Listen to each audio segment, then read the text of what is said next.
மாமியார் கட்டை எடுத்தால் நீ செய்யக்கூடாது, சட்டி எடுக்கக்கூடாது, விளக்கமாக இருக்கக்கூடாது, உடனே சண்டை போட்டு போயிடக்கூடாது. பல நேரத்தில் நீங்கள் பாருங்கள், உங்கள் மனசில் கவலையெல்லாம் வருகிற பொழுது நீங்கள் யாரை தெரிந்து கொள்கிறீர்கள்? ஆண்டவர் இயேசுவை தெரிந்து கொண்டிருக்கிறீர்களா? இல்லை வெளியே இருக்கக்கூடிய ஆண்டி சிஸ்டர் ஏதாவது ஒரு ஆள் புறணி பேசுறது, மனசுகிற கவலையில எல்லாம் அவங்க போய் சொல்றது. கோவிலுக்கு வருவாங்க, வெளியே போய் பேசுவாங்க. ஆனால் பேசத்தில் கொஞ்சம் அழகாக இருக்கும், அமைதியாக இருப்பது போல இருக்கும். ஆனால் பேசி முடித்த பிறகு இன்னும் கஷ்டம் என்ன செய்யும்? அதிகமாக இருக்கிறோம்.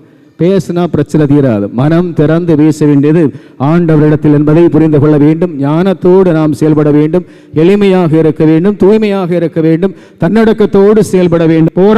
போராடி வாழக்கூடிய நேரத்தில் பலமுறை நாம் ஆண்டவர் இயேசுவை போல நல்ல ஞானத்தோடு பதில் அளிப்பதில்லை. நாம் குழம்பி விடுகிறோம்.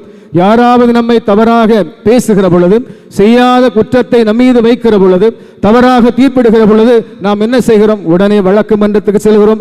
அவர் ஒரு வார்த்தை சொன்னால் பல வார்த்தை, கெட்ட வார்த்தை எல்லாவற்றையும் சொல்லி அவருடைய வாழ்க்கையை கெடுப்பதுதான் நம்ம என்ன செய்கிறோம்? முயற்சி எடுக்கிறோம். கண்டிப்பாக என்ன செய்யாது? நடக்காது.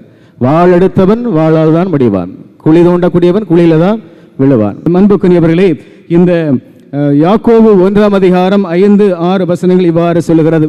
நம்முடைய வாழ்க்கையில் போராட்டங்கள் வருகிற பொழுது குழம்பி போகக்கூடாது. என்ன பேச வேண்டும், எதை சொல்ல வேண்டும், எதை என்பதை அழகாக விவிலியம் கற்றுத்தருகிறது. உங்களிடையே குறைவான ஞானம் கொண்டிருப்போர் கடவுளிடத்தில் கேட்கட்டும், அப்பொழுது அவரும் ஞானத்தை கொடுப்பார். அவர் முகம் கோணாமல் தாராளமாய் எல்லாருக்கும் கொடுப்பார். ஆனால் நம்பிக்கையோடு ஐயப்பாடு என்று கேட்க வேண்டும். ஐயப்பாடு கொள்பவர்கள் காற்றினால் அலைகளிக்கப்படும் கடல் அலையை போன்றவர்கள்.